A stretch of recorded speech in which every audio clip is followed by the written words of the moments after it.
అయితే ఇక్కడ అశోక్ ఇక్కడ డిఎస్పి నళినికి సంబంధించి మాట్లాడడానికి అశోక్ గారు వచ్చిండ్రు. అయితే విషయం ఏంటంటే డిఎస్పి నళిని ఇప్పుడు మనం ఇందాక చూస్తున్నాం కదా, ఇక్కడ వార్త ఇక్కడ ఉంది, ఇది నా మరణ వాంగ్మూలం అని చెప్పేసి ఆమె ప్రత్యేకంగా ఒక పెద్ద లెటర్ రాసింది. ఇందాక తీర్మానం చదివండి అది. అయితే నా ఆరోగ్య పరిస్థితి తీవ్ర ఆందోళనకరంగా ఉంది, ట్రీట్మెంట్కు కూడా డబ్బులు లేవు.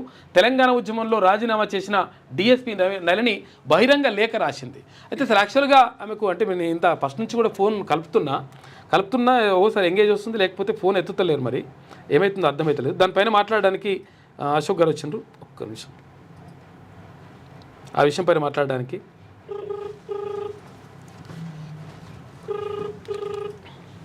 నిజంగా కూడా ఏంటంటే తెలంగాణ కోసం చాలామంది ప్రాణాలు అర్పించిండ్రు, చాలామంది నిజంగా తెలంగాణలో కోసం ఉద్యమం చేసి రకరకాలుగా ఫైట్ చేసిండ్రు. అందులో భాగంగా అంటే ఒక పై స్థాయి ఉద్యోగి డిఎస్పి జాబ్ని ఈజీగా ఇట్లా రిజైన్ చేసేసి అక్కడ మొఖాన పడేసి వెళ్ళిపోయింది నళిని.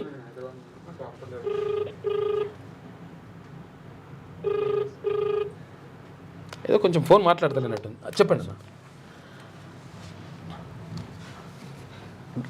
డిఎస్పి నళిని గారు మరి తెలంగాణ ఉద్యమంలో ఒక గడ్డి పోచలాగా వాళ్ళ యొక్క ఉద్యోగాన్ని రాజీనామా చేసి అప్పుడు ఆ యొక్క ఉద్యమం తీసుకొచ్చి పడేసి ఉమ్మడి రాష్ట్రంలో ఏపీలో ఆ రోజు తెలంగాణ ఉద్యమానికి ఊతం ఇచ్చిండ్రు. ఎస్ ఇచ్చిన తర్వాత ఇది ఒకటే కాదు, ఆ రోజు ఉద్యోగస్తులల్లో పోలీస్ కిష్టయ్య ఒకరైతే తర్వాత నళిని గారు కూడా ఉద్యోగానికి రాజీనామా చేశారు. పోలీస్ కిష్టయ్య మరి తుపాకీతో కాల్చుకొని చనిపోయారు పోలీస్ కిష్టయ్య ముదిరాజు గారు. అదేవిధంగా నళిని గారు మరి ఉద్యోగానికి రాజీనామా కూడా చేయడం జరిగింది. మరి అలాంటి ఆమెకి ఇప్పటి వరకు కనీసం మరి ఆ ప్రభుత్వంలో తెలంగాణ ప్రభుత్వంలో న్యాయం జరుగుతుంది అనుకుంటే అప్పుడు జరగలేదు. కనీసం కేసీఆర్ కనీసం పట్టించుకోలేదు. మరి కనీసం ఇప్పటికైనా మరి తెలంగాణ మన కాంగ్రెస్ గవర్నమెంట్ వచ్చినాక కూడా మరి గౌరవ ముఖ్యమంత్రిని కూడా కలవడం జరిగింది. కలిసింది. ఆమె యొక్క ఏమేమి చేయాలో చేసినటువంటి నా సొంత ఖర్చులకు కాకుండా కనీసం నేను వేటట్టు కార్యక్రమాల లోపల చేసేటువంటి ఆధ్యాత్మిక కార్యక్రమంలో సహాయ సహకారం అందించాలని చేయడం జరిగింది. మరి మాట కూడా ఇవ్వడం జరిగింది, తప్పకుండా పరిశీలిస్తామని. భూమి తర్వాత ఇంకా కొంచెం ఏమైనా ఏర్పాట్లు చేస్తే నేను అట్లా ఆధ్యాత్మిక కార్యక్రమాల ద్వారా సేవ చేస్తా అని చెప్పింది. కానీ ఇప్పటి వరకు కూడా ఆ కార్యక్రమం కూడా చేయకపోతే చివరికి ఆమె తిరిగి వేసారి మరి మరణ వాంగ్మూలం అంటే నేను ఒకవేళ చనిపోతా కావచ్చు అంటే ఎంత తెలంగాణ ప్రజలకు మరి ఒక బీసీ బిడ్డ ఒక మేర బిడ్డ మరి అది ఒక చాలా బాధాకరణం. మరి అదే ఒక నళిని రెడ్డో నళిని రావు అయితే ఇలాంటి పరిస్థితి ఉండకపోవచ్చు అని మా భావన.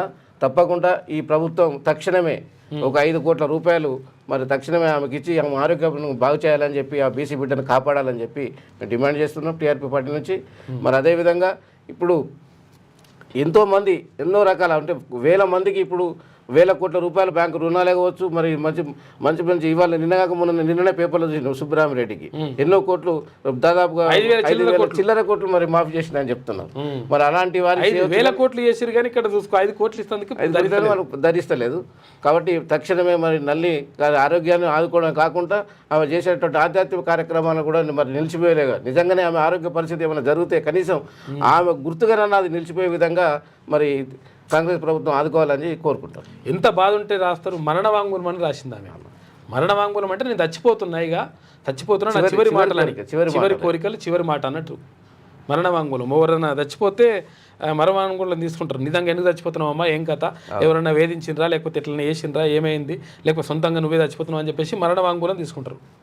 అట్లా ఎందుకంటే ఆమె డిఎస్పీ కాబట్టి మరణ వాంగ్మూలం చేసి పాపం చేస్తుంది బాధతోటి. కాబట్టి ఈ విషయం పైన 100% ప్రభుత్వం స్పందించాల్సిన అవసరం ఉన్నది. 1000% అంటే ఆమెని ఎందుకంటే ఇప్పుడు మామూలుగా ఏదో రిజైన్ చేసో లేకపోతే వ్యక్తిగత కారణాలు అనుకుంటే వేరే అనుకోవచ్చు. తెలంగాణ రాష్ట్రం ఏర్పడడానికి తెలంగాణ రాష్ట్రం ఏకైక లక్ష్యంతో మంచి డిఎస్పీ ఇప్పుడు ఉంటే ఎస్పీ అవుతుండే, తర్వాత ఆమె సిపి అవుతుండే, ఆమెకు అన్ని అవకాశాలు ఉండే తీసి అక్కడ పడేసి మొక్కన పడేసి నాకు తెలంగాణనే ముఖ్యం అని చెప్పేసి చేసినటువంటి బిడ్డ. ఆమె గురించి కనీసం పట్టించుకోవాల్సిన బాధ్యత ప్రభుత్వం పైన ఉన్నది. మరి ఎన్నో కార్యక్రమాలు పట్టించుకుంటారు. అట్లాంటి మరి ప్రభుత్వాన్ని నివేదిక కూడా ఇచ్చింది, ప్రభుత్వాన్ని సంప్రదించింది, ప్రభుత్వం మాట ఇచ్చింది. కాబట్టి ఖచ్చితంగా తక్షణమే ముఖ్యమంత్రి రేవంత్ రెడ్డి గారు దీనిపైన 100% దృష్టి పెట్టాలి. ఈ విషయం పైన పెట్టి ఆమె ఏదైతే పెట్టిందో డిమాండ్ పెట్టిందో పెద్ద విషయం కాదంటే రాష్ట్ర ప్రభుత్వానికి పెద్ద విషయం కాదు అసలు. యాక్చువల్గా 1000 కోట్ల రూపాయలు ఎవరెవరికో దొంగలకు దోచిపెట్టడం కంటే తర్వాత ఒక మంచి కాల్తోటి ఆమె రాజీనామా చేసేసి తర్వాత తెలంగాణ కోసం పాటుపడేటువంటి నళినికి 100% ఆమెకు కేటాయించాల్సిన అవసరం ఉన్నది. రైట్ మైక్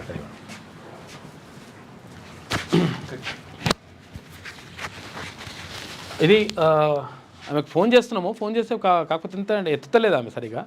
ఇదివరకు సరిగా అప్పుడు మాట్లాడేసి కొంచెం నేను మాట్లాడలేను అట్లా అని చెప్పింది ఆమె. ఆధ్యాత్మిక కార్యక్రమాల్లో ఉన్నా అని చెప్పింది.